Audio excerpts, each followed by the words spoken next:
The deep space monitoring station floated silently in the cold darkness near Proxima Centauri, its metal hull reflecting the distant light of alien stars. Dr. Lisa Kane sat hunched over her workstation, her tired eyes scanning endless streams of data that flowed across multiple screens. She had been working for 18 hours straight, searching through the cosmic noise for any sign of intelligent life beyond Earth's solar system. The coffee in her mug had gone cold hours ago, but Lisa barely noticed. Her fingers moved quickly across the keyboard as she adjusted the sensitivity of the long-range receivers. The station's massive dish arrays turned slowly, sweeping across sectors of space that had never been explored by human ships. Each day brought new disappointments as the receivers picked up nothing but the random static of dying stars and colliding asteroids. Then, something changed. A sharp beep echoed through the quiet control room, making Lisa jump in her chair. One of her screens flashed red as the computer detected an anomaly in the signal patterns. Her heart began to race as she leaned forward, her hands trembling slightly as she isolated the source of the transmission. The signal was weak and broken, arriving in fragments across multiple frequencies, but it was definitely artificial. Lisa's training kicked in as she began the process of cleaning up the transmission. She had spent years studying xenolinguistics and communication theory, preparing for this exact moment. The signal showed clear mathematical patterns that no natural phenomenon could create. Someone or something was trying to communicate across the vast emptiness of space. Hours passed as Lisa worked to reconstruct the message. The transmission seemed to be coming from the outer edge of the galaxy, over 50,000 light-years away. The distance was so great that the signal had been traveling through space since before human civilization began. Whatever had sent this message was ancient beyond imagination. As the computer processed the data, patterns began to emerge. The aliens who had sent this signal used a complex mathematical language that relied on prime numbers and geometric sequences. Lisa felt a thrill of excitement as she realized she was looking at the first confirmed evidence of intelligent alien life. Humanity was not alone in the universe. But as more of the message became clear, Lisa's excitement turned to concern. The mathematical patterns were being used to convey emotional concepts like fear and desperation. The aliens were describing some kind of terrible crisis that threatened their entire civilization. They spoke of attacks by a merciless enemy that showed no mercy to innocent populations. Lisa worked through the night, ignoring her exhaustion as she decoded more fragments of the alien message. The picture that emerged was horrifying. A peaceful species was being systematically destroyed by a militaristic empire that conquered worlds for sport. The aliens described their colonies being burned, their cities reduced to ash, and their people enslaved or killed. The fragments spoke of defenseless civilians hiding in underground shelters while enemy ships rained death from the sky. The aliens pleaded for military assistance from anyone who might receive their transmission. They included detailed coordinates to their star system and promised to share their technology with any civilization that could help them survive. Lisa felt sick to her stomach as she read the translated messages. The aliens described the enemy as beings who took pleasure in causing suffering. They used weapons designed to maximize terror, rather than simply kill efficiently. The Empire seemed to target children and elderly populations specifically, breaking the spirit of resistance by destroying what the aliens held most precious. By dawn, Lisa had decoded enough of the message to understand its full meaning. This was not just a distress call, but a desperate plea for survival from a species facing extinction. The aliens had broadcast their message in all directions, hoping that somewhere in the galaxy there existed a civilization with both the technology and the moral courage to intervene. Lisa saved her work and immediately contacted Admiral Frank Hayes at Earth Defense Command.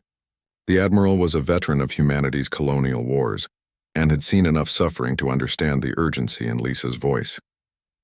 Within hours, he was aboard a transport ship heading for the monitoring station to review her findings personally. Admiral Hayes arrived with a small team of experts, including linguists, military strategists, and xenobiologists. They spent 3 days reviewing every fragment of the alien transmission, confirming Lisa's translation and analyzing the strategic implications. The evidence was overwhelming that a genocide was taking place on the far side of the galaxy. The moral implications were clear to everyone involved. Humanity had finally made contact with alien intelligence, only to discover that they were witnesses to the systematic destruction of an innocent civilization. The aliens had reached out across impossible distances, trusting that someone would care enough to help them in their darkest hour. Admiral Hayes contacted Earth's leadership through quantum communication arrays. The President and the Global Defense Council reviewed the alien transmission during an emergency session. The decision was unanimous and immediate. Humanity would respond to this call for help with everything they had. The Earth Defense Coalition had been preparing for interstellar conflicts since the development of faster-than-light travel. Their most powerful weapon was the UES Leviathan, a massive warship that represented the pinnacle of human military technology. The ship was 15 kilometers long and armed with weapons that could crack planets in half. It had been built as humanity's ultimate deterrent against any threat to Earth's colonies. Captain Jake Morrison received his orders. While the Leviathan was conducting training exercises in the asteroid belt between Mars and Jupiter, he was a career military officer who had fought in every major conflict of the past 20 years. His crew respected him not just for his tactical brilliance but for his unwavering commitment to protecting innocent life. The mission briefing was simple but daunting. The Leviathan would travel 50,000 light-years to an unknown star system, where an alien civilization was being destroyed by a hostile empire.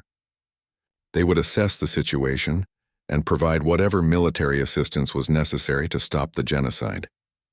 The journey would take 3 months using humanity's most advanced propulsion systems. Captain Morrison assembled his senior staff to review the mission parameters. Commander Nick Parker would handle tactical operations, while Chief Engineer Maya Brooks would manage the ship's advanced weapons systems. Lieutenant Alex Turner would plot their course through unexplored regions of space using only the coordinates provided by the desperate aliens. As the Leviathan prepared for departure, news of the mission spread throughout human space. For the first time in history, humanity was reaching out to help an alien species in distress. The crew knew they were making history, but they also understood the weight of responsibility on their shoulders. The last transmission from the monitoring station arrived just as the Leviathan engaged its faster-than-light drive. Lisa had detected more fragments of the alien message, showing that the genocide was accelerating. Entire star systems were going dark as the enemy empire expanded its campaign of destruction. Captain Morrison stood on his bridge watching the stars stretch into lines of light as the Leviathan tore through space-time itself. Behind him, Earth grew smaller until it vanished entirely. Ahead lay the unknown depths of the galaxy, and a species that was counting on humanity's intervention for their very survival. The die was cast, and there could be no turning back. The UES Leviathan cut through the fabric of space like a knife through silk, its massive hull surrounded by the swirling colors of faster-than-light travel. Captain Jake Morrison stood in the center of the bridge, watching the navigation displays as they tracked their progress across the galaxy. The journey to the alien star system would take 3 months, giving his crew time to prepare for whatever they might find at their destination. The ship itself was a marvel of human engineering that stretched 15 kilometers from bow to stern. Its corridors could house a small city, and its weapon systems drew power from controlled matter-antimatter reactions that burned hotter than the core of a star. The crew of 5,000 included some of Earth's finest military personnel, scientists, and engineers. Dr. Lisa Kane had been transferred to the Leviathan to continue her analysis of the alien transmissions during the journey. She worked in a specially designed laboratory filled with quantum computers and communication arrays that could decode signals from across the galaxy. Every day she discovered new fragments of the desperate message that had brought them so far from home. The more Lisa studied the alien language, the more disturbed she became. The mathematical patterns seemed consistent with a species that valued logic and peaceful cooperation. Their descriptions of art, science, and philosophy suggested a highly advanced civilization that had achieved harmony among their people. This made their desperate pleas for military intervention even more heartbreaking. But there were inconsistencies in the message that troubled Lisa's scientific mind. Some fragments described specific battle tactics and weapon types in great detail, suggesting the aliens had more military knowledge than their peaceful nature would indicate. Other sections contained references to political structures and territorial disputes that seemed to contradict their claims of being a unified, harmonious society. Lisa brought her concerns to Captain Morrison during one of their regular briefings. She explained that while the core message remained clear, the details were becoming increasingly confusing as more fragments were decoded. The captain listened, carefully, but reminded her that any species facing extinction might have internal conflicts that emerged under extreme stress. Commander Nick Parker spent his time studying what little they knew about the enemy empire that was supposedly destroying the aliens. The fragments described advanced military technology, including weapons that could destroy planets and ships larger than Earth's moon. If these descriptions were accurate, humanity might be flying into a conflict against an enemy far more powerful than anything they had ever faced. The tactical challenges were enormous. The Leviathan was designed to fight within Earth's solar system where supply lines and reinforcements were readily available. Operating 50,000 light-years from home meant they would have to be completely self-sufficient. Any damage to their ship or losses to their crew could not be replaced. Chief Engineer Maya Brooks worked around the clock to ensure the ship's systems were operating at peak efficiency. The Leviathan's weapons had never been tested in actual combat, having been designed primarily as a deterrent against potential threats to Earth. The antimatter cannons could theoretically crack a planet in half, but Maya knew that theoretical performance and battlefield reality were often very different things. Lieutenant Alex Turner monitored their course through regions of space that no human had ever explored.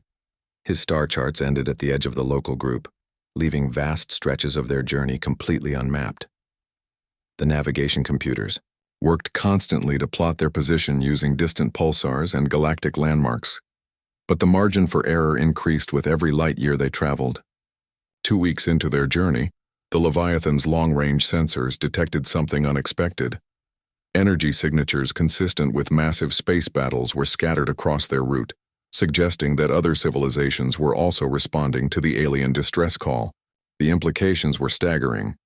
If multiple species had received and understood the message, they might arrive at the destination to find a complex multi-species conflict already in progress.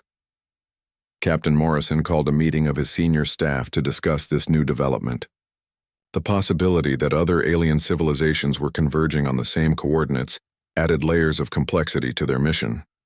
They had no way of knowing whether these other species would be allies, enemies, or neutral parties with their own agendas. Dr. Lisa Kane suggested that the widespread response to the distress call might actually be a positive development. If multiple civilizations were coming to help the desperate aliens, their combined forces might be able to defeat the hostile empire more effectively than any single species acting alone. However, she also acknowledged that coordinating military action between species with completely different languages, technologies, and tactical doctrines would be nearly impossible. 1 month into their journey, the Leviathan encountered its first direct evidence of alien technology. A damaged spacecraft was detected drifting in the void between star systems, its hull scarred by weapon impacts and its life support systems failing. Captain Morrison ordered the ship brought aboard using the Leviathan's massive cargo bays. The alien vessel was unlike anything in human technology databases. Its hull was composed of materials that seemed to shift and flow like liquid metal, while its propulsion system used principles that human scientists could barely comprehend. Most importantly, the ship contained a single survivor, who was barely clinging to life in a makeshift shelter within the wreckage. The alien survivor was humanoid in basic shape, but clearly evolved under different conditions than Earth's creatures. Its skin had a blue-green tint, and its eyes were larger than human proportions, suggesting evolution on a world with less light than Earth received from its sun. The creature was unconscious when found, suffering from injuries and malnutrition that indicated it had been drifting in space for weeks. Dr. Lisa Kane worked with the medical team to establish communication with the survivor once its condition stabilized. The process was slow and frustrating, requiring mathematical concepts and visual symbols to bridge the gap between completely different languages. Gradually, they learned that the alien called itself HFY and came from a world that had recently been attacked by the same empire described in the distress signals. HFY Story was a nightmare of conquest and destruction. Its homeworld had been a peaceful place where different species lived together in harmony, sharing technology and knowledge for the benefit of all. Then the Kethmori hegemony had arrived with massive warships and weapons that turned entire cities to glass. The attack had been swift and merciless, targeting civilian populations and cultural centers rather than military installations. What shocked the human crew most was HFY's reaction when Dr. Lisa Kane showed it the decoded fragments of the alien distress call. Instead of relief or gratitude, the alien survivor showed signs of terror and confusion. Through painstaking translation efforts, they began to understand that HFY was trying to warn them about something. But the language barrier made its meaning unclear. As the weeks passed and communication improved, a disturbing picture began to emerge.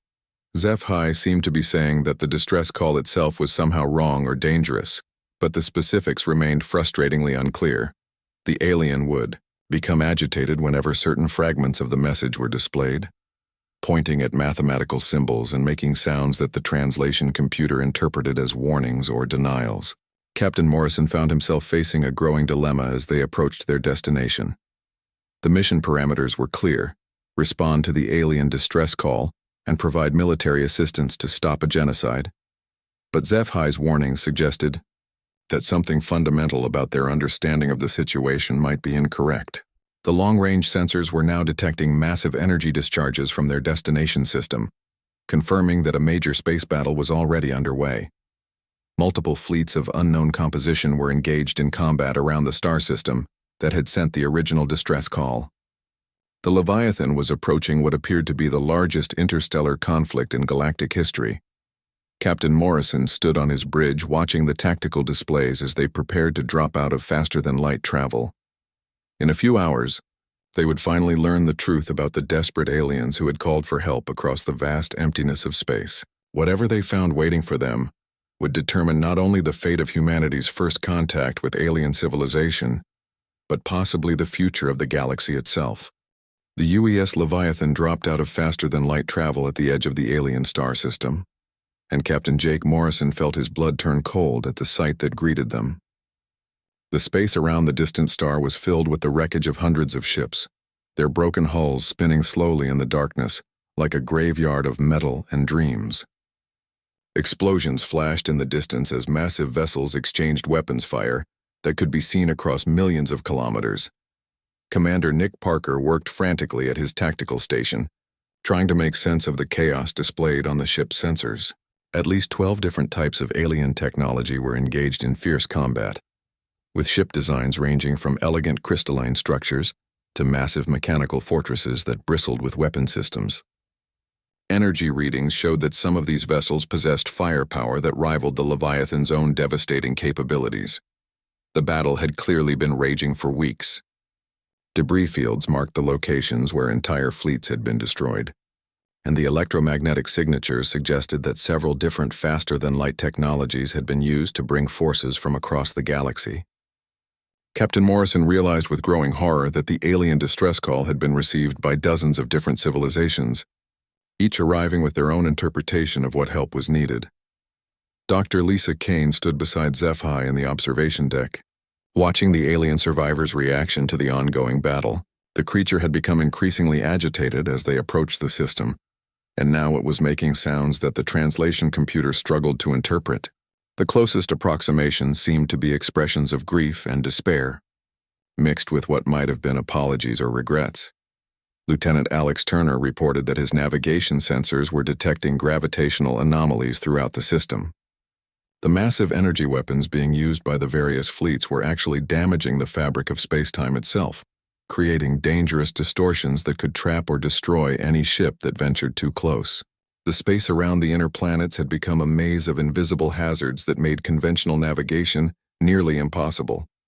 Chief Engineer Maya Brooks monitored the Leviathan's defensive systems as they watched the distant battle. Her analysis of the weapon signatures revealed technologies that human science had barely begun to theorize about. Some ships were using directed gravity waves to crush their enemies, while others employed energy fields that seemed to erase matter at the quantum level. The scale of destruction was beyond anything in human military experience. Through the chaos, patterns began to emerge that painted a picture of tragic misunderstanding. A fleet of graceful ships with flowing organic curves was attempting to establish communication with all combatants, broadcasting mathematical peace symbols that went unheeded in the fury of battle. These vessels were being systematically destroyed by all sides, their peaceful intentions mistaken for weakness or deception. Another group of angular warships fought with rigid tactical formations that spoke of a military culture built around honor and single combat. They were being overwhelmed by fleets that used swarm tactics and technological superiority rather than individual skill. Each destroyed ship sent out final transmissions that sounded like death songs or prayers to warrior gods. Captain Morrison ordered the Leviathan to maintain distance, while they attempted to establish communication with the various factions. Dr. Lisa Kane began broadcasting on multiple frequencies, using the mathematical language principles she had learned from decoding the original distress call. Her messages were simple declarations of peaceful intent and requests for information about the conflict. The response was immediate and terrifying. 3 different fleets simultaneously identified the Leviathan as a threat and began moving to intercept them. The ship's massive size and unknown configuration had apparently marked them as either a new faction entering the battle or a particularly dangerous enemy vessel. Warning shots from weapons that could vaporize asteroids streaked past their hull. Commander Nick Parker activated the ship's defensive systems as the first enemy salvo approached. The Leviathan's energy shields flared to life, creating a barrier of pure force that absorbed impacts from weapons that would have destroyed any normal spacecraft. The ship shuddered under the assault but held firm, its human technology proving surprisingly resilient against alien firepower. HFY suddenly began communicating with desperate urgency, pointing at specific ships in the battle display, and making sounds that the computer translated as warnings or identifications. Through painstaking effort, Dr. Lisa Kane began to understand that the alien survivor was trying to identify different factions and explain their roles in the conflict. The truth that emerged was more complex and horrifying than anyone had imagined. The various alien fleets had not come to help the same species against a common enemy. Each civilization had interpreted the distress call differently, based on their own cultural assumptions and military doctrines. Some had come as peacekeepers, others as warriors seeking honorable combat, and still others as conquerors looking for new territories to claim. The original senders of the distress call were not innocent victims at all.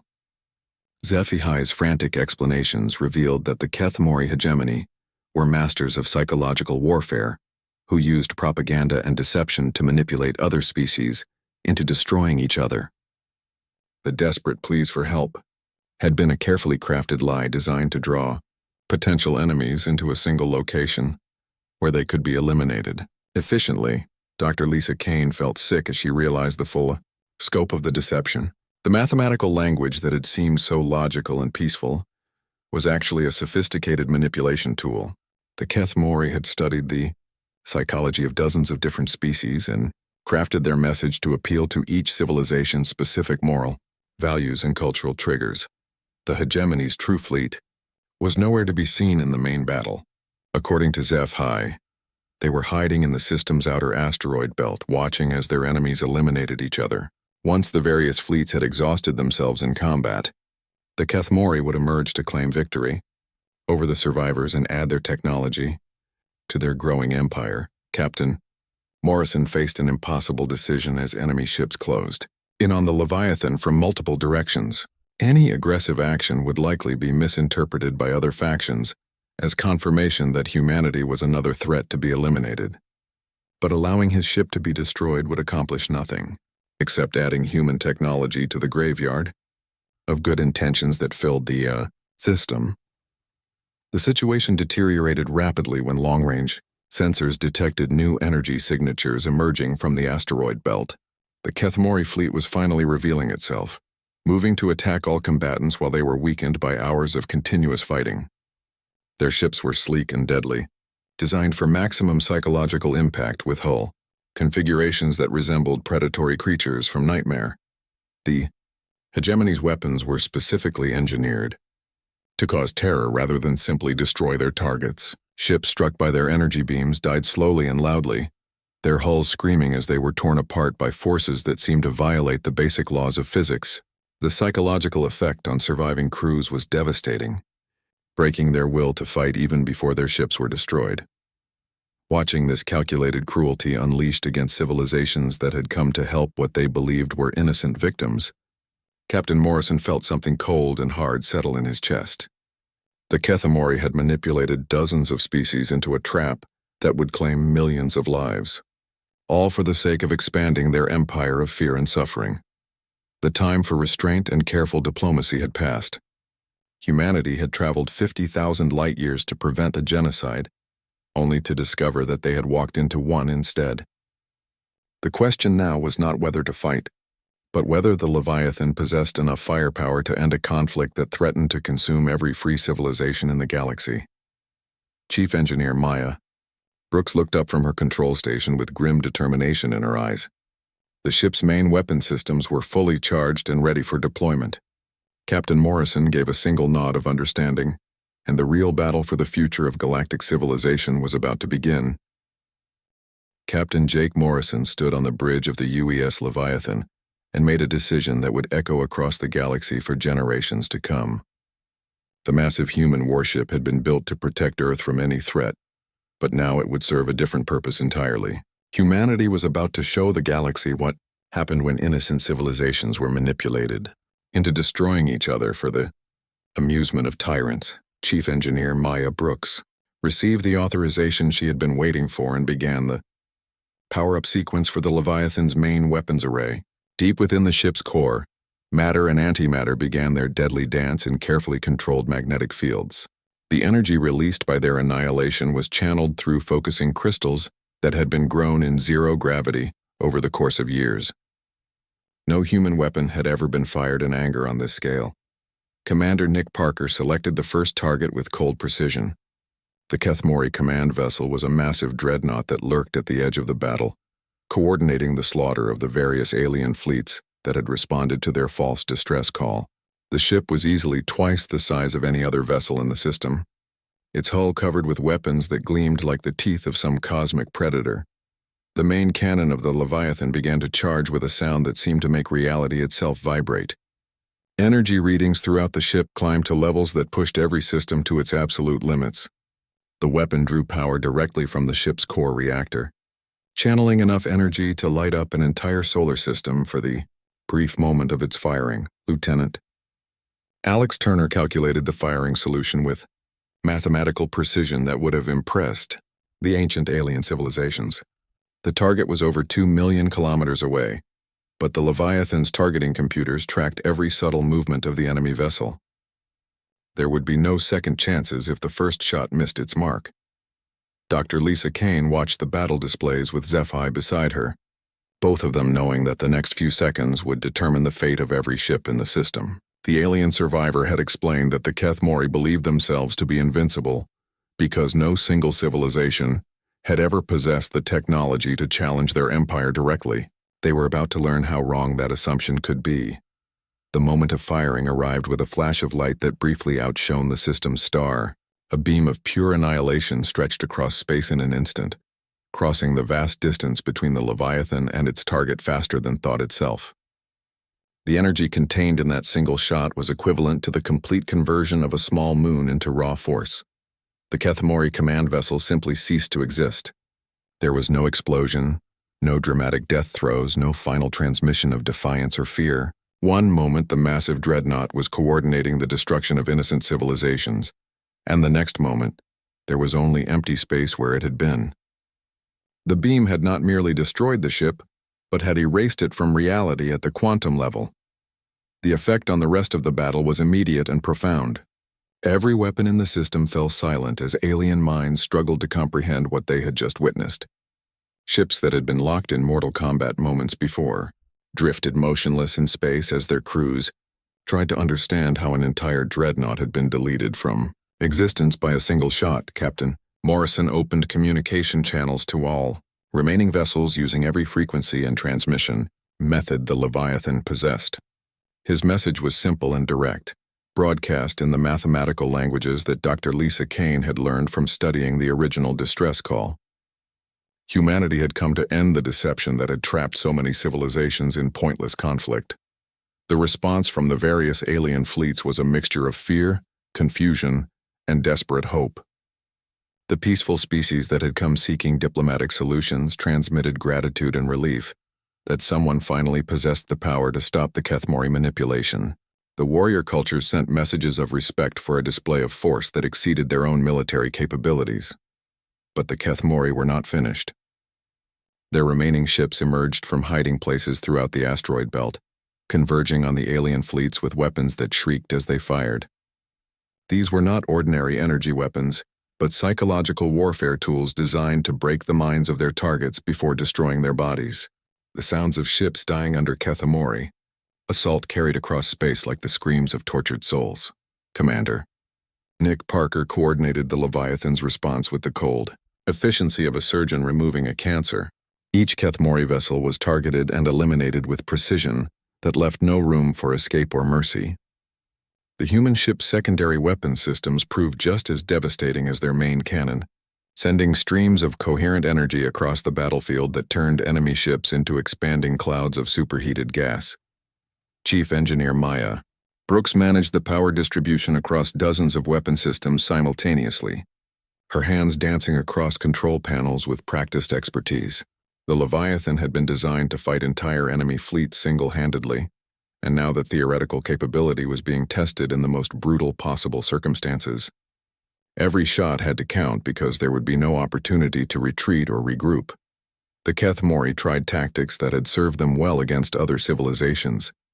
They attempted to use their psychological weapons against the Leviathan, broadcasting frequencies designed to induce fear and despair in their enemies. But human minds had been forged in the fires of Earth's most terrible conflicts, and the crew of the Leviathan had volunteered for this mission, knowing they might never return home. Lieutenant Alex Turner plotted intercept courses for enemy ships that tried to flee the battle, ensuring that none of the Kethmori vessels escaped to spread word of their defeat. The Leviathan's faster-than-light engines allowed them to appear anywhere in the system within minutes, making escape impossible for ships that had grown complacent from centuries of easy victories. SciFi provided crucial intelligence about Kethmori tactics and technology, helping Dr. Lisa Kane coordinate with the surviving alien fleets. The different civilizations began working together for the first time, their previous conflicts forgotten in the face of a common enemy that had manipulated them all.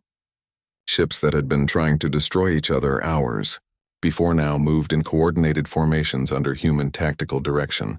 The final phase of the battle came when the last Kethmori stronghold was discovered hidden within the system's innermost planet. The facility was protected by energy shields that had withstood attacks from multiple alien fleets, but the Leviathan's weapons operated on principles that the hegemony's technology could not defend against. The mountain-sized base was reduced to molten rock in a matter of seconds. As the last enemy ship was destroyed, an eerie silence fell across the star system. Hundreds of vessels from dozens of different civilizations floated among the debris of the largest space battle in galactic history. But this time the silence was not filled with the screams of the dying, but with the quiet transmissions of species trying to understand what had just happened to them.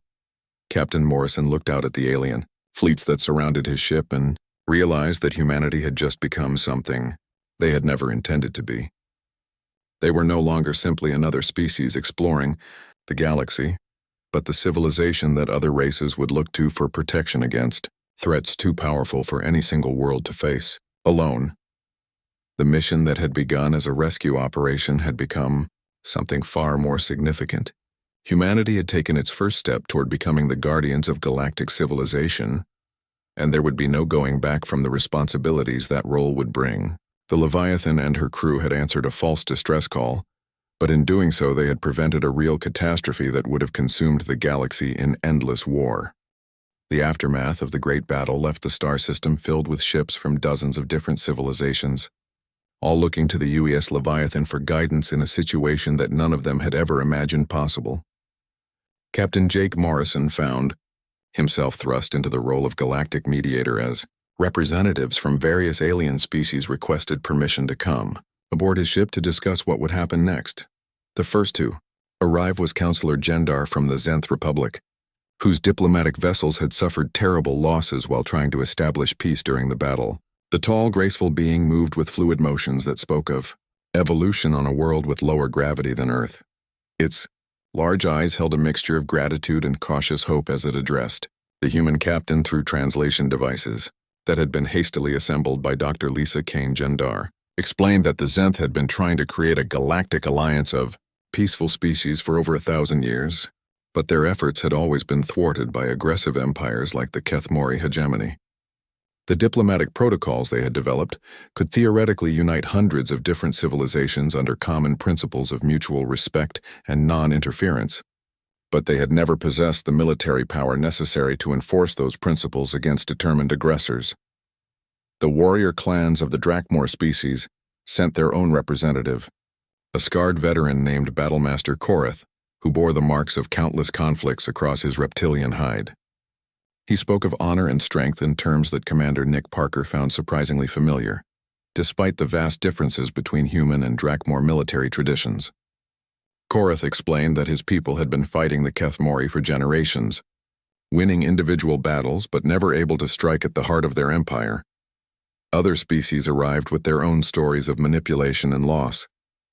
The crystalline beings known as the Resonants had lost entire colonies to Kethmori psychological warfare that turned their harmonic thought processes against them.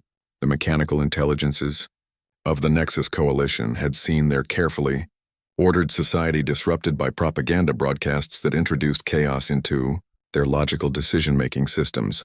Dr. Lisa Kane worked tirelessly to establish communication protocols between all the different species, creating a universal translation matrix that could handle dozens of alien languages simultaneously.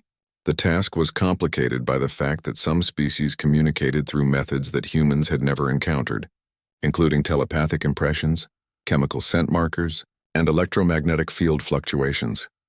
HFY proved invaluable during these negotiations, serving as a living bridge between human understanding and the complex political realities of galactic civilization. The refugee had survived the destruction of multiple worlds and possessed first-hand knowledge of how the Kethmori operated across different sectors of space. Its testimony revealed the true scope of the hegemony's empire, which controlled over 300 star systems and enslaved billions of beings across dozens of species. Captain Morrison realized that destroying the Kethmori forces in this single star system had been only the beginning of a much larger conflict. The hegemony's main fleets were scattered across the galaxy, continuing their campaigns of conquest and terror, while their leadership regrouped after losing their forward command structure. Humanity had struck a significant blow, but the war was far from over.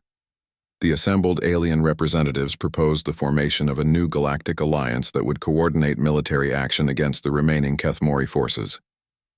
Each species would contribute according to their capabilities, with the peaceful civilizations providing logistics and intelligence, while the warrior cultures supplied ground forces and specialized combat units. But they all acknowledged that humanity's technological superiority made the UES Leviathan the natural flagship of any combined fleet. Admiral Frank Hayes arrived from Earth aboard a fast courier ship, bringing authorization from the Global Defense Council for Captain Morrison to negotiate humanity's entry into galactic politics. The Admiral brought news that Earth's shipyards were already working to construct additional vessels like the Leviathan, though it would take years to build a fleet capable of challenging the Kethmori across their entire empire. The alliance that emerged from these negotiations was unlike anything the galaxy had seen before. The Terran Liberation Coalition combined the diplomatic expertise of the Zenth Republic with the military traditions of dozens of warrior cultures, unified under the protection of human weapons technology that could crack planets and delete enemy ships from existence. Each member species retained their sovereignty while contributing to a common defense against tyranny and oppression. Lieutenant Alex Turner was assigned to work with alien navigators to map the extent of Kethmori territory and identify key targets for liberation campaigns. The task revealed the staggering scope of their empire, which had grown through centuries of conquest and manipulation. Some star systems had been under hegemony control for so long that their populations had never known freedom, while others were recent conquests where resistance movements still fought desperate guerrilla wars. Chief Engineer Maya Brooks led joint research efforts to understand captured Kethmori technology and develop countermeasures against their psychological warfare systems.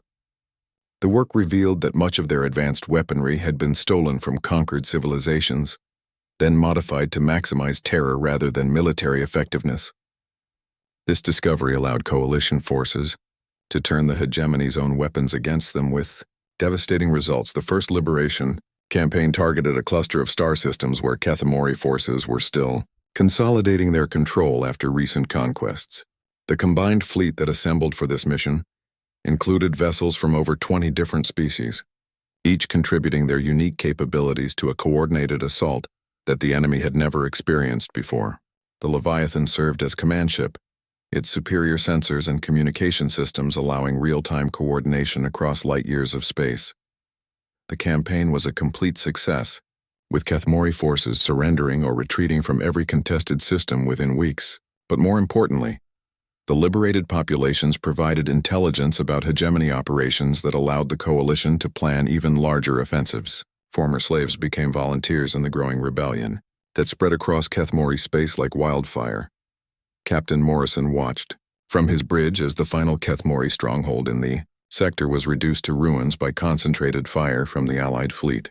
The base had once served as a center for psychological warfare research, developing new methods of breaking the will of conquered populations.